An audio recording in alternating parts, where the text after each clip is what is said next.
Okay, so in the next several sessions, we're going to get into a practical example of how to implement these steps in real life trading. All right, and to do that, we're going to start with step number one, which was to perform a top-down multiple time frame analysis in order to determine the market context that we're currently in. All right, so let's just jump right into the charts and do that. Okay, so here we are on the charts, looking at the S&P 500 futures, the ES. It's currently a Sunday. We're on October 28th. So we're heading into the trading day of October 29th on the Monday, and we're doing our preparation. All right. And we're starting on the first step, which is the top-down multiple time frame analysis to give us the context. All right. So as we see right now, even though we're day traders, we start with a daily chart. We zoom out and look at a big picture. And this big picture is showing us about a year of market action.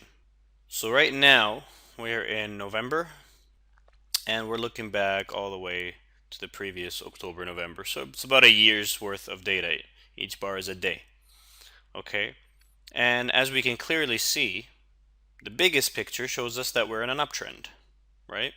The market has been trending upwards. We had this major swing low here, up to a swing high, we had a retracement, and then a swing high, and now we're retracing. So the biggest picture shows us we're in an uptrend. And we went extensively into how to do all of this analysis in the foundational level training. So we're not going to keep going into great detail. You got to use that training, go back to it, review it, make sure you practice it, do all the extensive drills we had there to allow you to do this to the best of your capabilities. But for now, we're just going to go right through it, all right? So we see we're in an uptrend. Next, let's zoom in a bit. So we're going to go from the daily chart to, let's say, a 60-minute chart. Okay, here we are in the 60-minute. As we see, this gives us a different picture.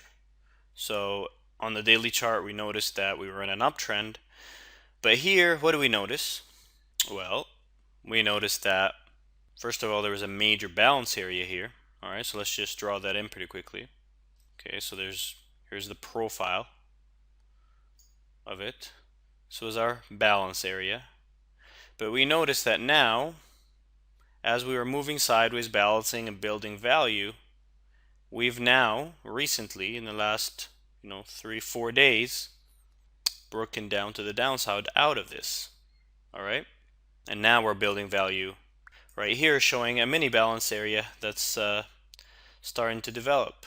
Okay, so the big picture daily was bullish. This one seems bearish. On the 60-minute, we had a big balance area, and now we're below it, and we are accepting value lower. We're building value lower. All right, so let's go in a step deeper and go to, let's say, the 15-minute. All right, here we are on the 15-minute. Now, as we see on the 15-minute, it's just showing us a close-up of what was happening on the 60-minute, and we see that, it's been trending down. This was when the gap happened to break us out of that balance area, which, in this time frame we don't see, but we see that it's been trending down and now going sideways. So at best neutral, but with a context of a down move. So, in this time frame we're in an intermediate term downtrend in the context of the larger uptrend. All right, so we're retracing part of the larger uptrend. Well, let's go a step further, all the way down to the 5-minute. And here on the 5-minute, this was the last day that was traded. We just see that we're just going sideways. We're balancing, so we're neutral on the 5-minute. All right. Now let's just zoom back out quickly to the daily for a second and just show you how you can see all this in one snapshot when you become experienced. Just by simply looking at the daily, you'll quickly be able to see what's happening.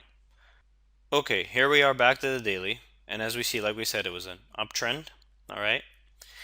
This little part is what the 60-minute was showing us. This is the balance. All right, let's just draw it in quickly. Let's draw in the profile. This was the big balance. About pretty much a month of sideways balancing. All right. This was the breakdown out of it, and now this is a tiny little balance that's forming under it. Okay. If we zoom in a bit here, closer, we see that this was the 15-minute intermediate term down move within the context of the up move. For the last several days, it had moved the S&P down 60 points. So we had these big bars down breaking out, and this little 3 bars are the sideways movement that we saw in the 5-minute chart, all right, that we're building value here. So as you see, we quickly notice that you can visualize the daily, the 60, the 15, and the 5 quickly from this. But, as you're going along, it helps to actually look and see. It actually helps to go through the time frames themselves.